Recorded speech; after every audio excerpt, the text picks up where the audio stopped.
Monsieur Zemmour, disant cela, vous laissez entendre que la majorité, notamment de ceux qui sont rentrés en Bataclan ce 13 novembre soir pour tuer, étaient là parce qu'on avait laissé ouvrir les frontières. Un petit rappel, Abdelhamid Abaoud est belge, Salah Abdeslam est né à Bruxelles, Ismaël Mostefaï est né en France, Foued Mohamed Agad est né en France, Chabakroub est né en Belgique, Samia Mimour est né en France. Est-ce que j'ai dit, Français ou des Belges? Est-ce que j'ai dit qu'ils n'étaient pas français ou belges, en tout cas de nationalité française? C'est une question de politique migratoire. Absolument, je ne laisse pas entendre, j'affirme.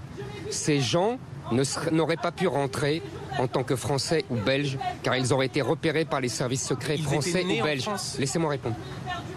Ils étaient nés en France, mais ils n'auraient pas pu rentrer, puisqu'ils étaient allés en Syrie. Pas tous. Ça vous a pas échappé. Pas tous. Pour la les plupart. Pour la plupart. Et en l'occurrence, ils sont passés avec les flots de migrants par la Hongrie, c'est qu'il y a une raison. C'est qu'ils auraient été repérés par les frontières habituelles de la France. Donc c'est bien une affaire de migration. C'est même une affaire de guerre de civilisation.